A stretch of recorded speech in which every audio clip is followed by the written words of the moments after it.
Welcome back to The Explainer, everyone. Today, we're diving into a genuinely fascinating piece of history, the 2014 annual report for Rangers Football Club. Now, whether you're a diehard football fan or you just love a good corporate turnaround story, you probably know that Rangers is a massive institution with an incredibly passionate global fan base. But the specific period captured in this 2014 report, well, it's something else entirely. It is quite literally a tale of two halves. On one side, we've got this undeniable, incredible sporting triumph, but on the other, deep corporate turbulence and some really intense financial friction. So we're going to break down exactly what was happening behind the scenes. Okay, let's dive into this and map out our playbook for synthesizing over 30 pages of dense financial data. We'll be looking at 1. The rebuild begins, 2. Triumph on the pitch, 3. The financial reality, 4. Boardroom and fan dynamics, and finally, 5. The future uncertainty. Section 1. The rebuild begins, the tale of two halves. To really grasp what's going on in this explainer, you absolutely have to understand the core tension of the 2013/2014 season. On one hand, you have a team that just became the undefeated SBFL League One champions. We're talking absolute dominance on the grass. But on the flip side, an £8.3 million operating loss. It's this painful balance sheet reality that constantly threatened to undermine all the success the players were having. So how do these two extremes even exist in the same building? Let's find out. Moving into Section 2. Triumph on the pitch. Invincible. I mean, the 2013/14 season was nothing short of spectacular for the squad under manager Alistair McCoist. They didn't just win League One. They won it by a staggering margin of 39 points. That's practically unheard of. They went completely unbeaten in their league campaign, which is a massive achievement.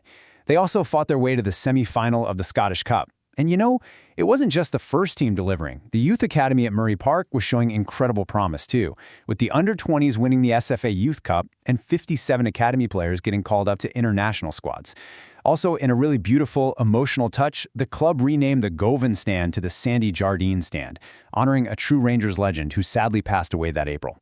I actually want to pause for a second on this quote from manager Alistair McCoist because it just injects so much human passion into our narrative. He wrote, "We share the common goal of taking this club back to the top, and together the task will be much easier."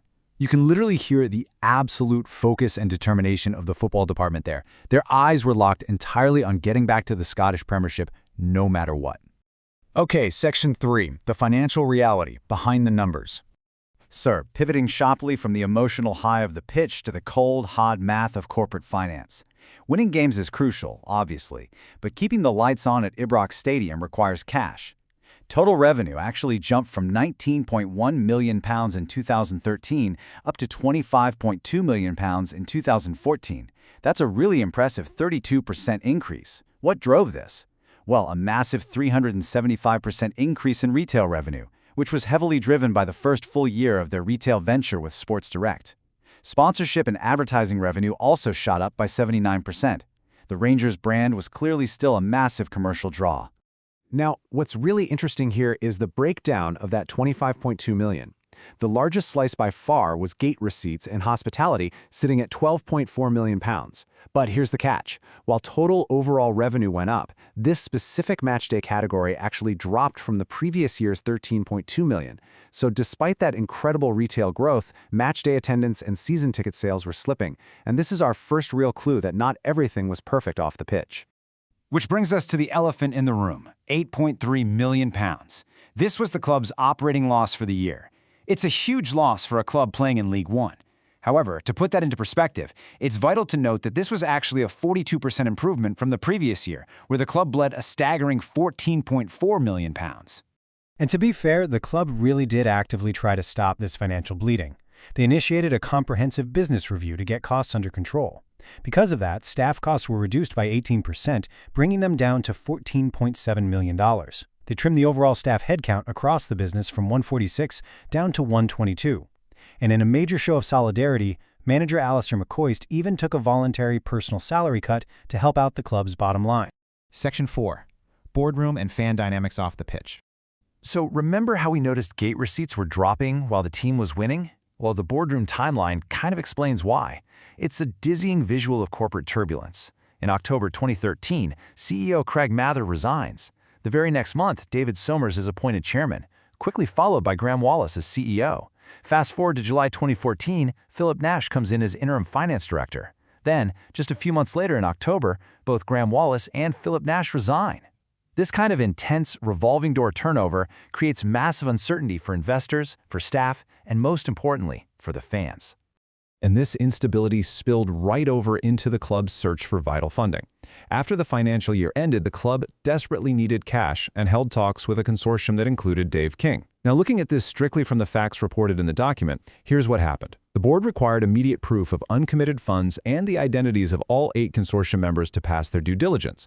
The consortium, on the other hand, refused to provide this proof until their own condition was met. They wanted the board to get the prior consent of more than 75% of shareholders to support their equity funding proposal. Basically, it was a complete stalemate of unfulfilled conditions, and the board ultimately had to seek immediately executable finance elsewhere. Naturally, all this off-pitch turbulence had real-world consequences. Season ticket sales dropped from over 38,000 down to roughly 36,000. Many fans chose to just attend on a match-by-match basis rather than commit to a full season ticket, largely due to suspicion of the board's decisions. This drop created a significant financial shortfall, and because of this, the club had to seek out short-term loans, including $1.5 million from shareholders Sandy Easdale and George Leffam, and later a £3 million credit facility from Mash Holdings Limited. Now, the board did have a plan to stabilize the ship. They outlined a structured 5-point strategic plan. They focused on football performance, managing player assets, boosting commercial capability, and engaging communities. But the absolutely crucial point here is that third bullet, reconnecting to fans. Recognizing the fractured relationship, the club launched a Ready to Listen initiative. And significantly, they helped form a democratically elected official Rangers fans board. This included representatives for families, disabled fans, overseas supporters, the whole shebang, all in a bid to rebuild trust and open clear lines of communication. Which brings us to Section 5, the future uncertainty, the final whistle.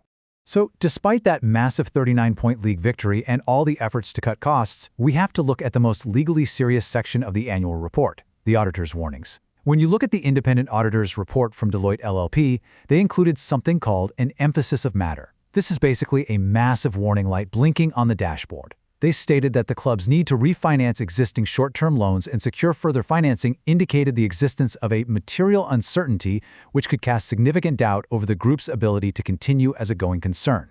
In plain terms, without fresh cash, the club's very ability to operate normally was at risk. So the crucial point here is what the internal forecasts showed. The club identified they would require up to £8 million in debt or equity finance within the next 12 months, with the very first tranche needed as early as January 2015 just to meet day-to-day working capital requirements. I mean, even if they achieved promotion, they needed a massive injection of capital just to survive the journey. To perfectly bookend our tale of two halves, compare this quote from Chairman David Somers with that passionate, football-focused quote we heard earlier from manager Alistair McCoist. Somers writes, "I am also certain that there will be further testing times ahead, but I am confident that we will continue to successfully clear every hurdle." It's a quote of very cautious corporate stewardship. He's directly acknowledging the incredibly steep financial hill the club still had to climb. So, what does this all mean? It leaves us with this final provocative question. Can Rangers overcome their balance sheet battles to complete their historic journey back to the top flight? As you've seen, the 2014 annual report shows us that greatness on the pitch is really only half the battle. Corporate stability is the foundation that allows that greatness to endure. It's just a fascinating look into the high-stakes world of sports finance. Thank you so much for joining me for this explainer. Keep learning, keep questioning, and I'll catch you next time.